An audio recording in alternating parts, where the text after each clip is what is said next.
الصدقة في ليلة القدر كأنك تصدقت 84 سنة.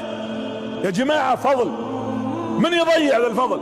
لو قال لك مديرك الآن، أعلن الآن الديوان الملكي أن كل موظف يداوم بكرة من الصباح إلين الفجر بنعطيه راتب 84 سنة، ها تروحون ولا لا؟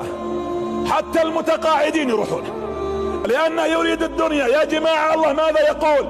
يقول ليلة تصليها إيمانا واحتسابا أعطيك قدر 84 عام، كأنك صليتها وصمتها وقمتها وفعلت كل البر والطاعات فيها، خير من 1000 شهر.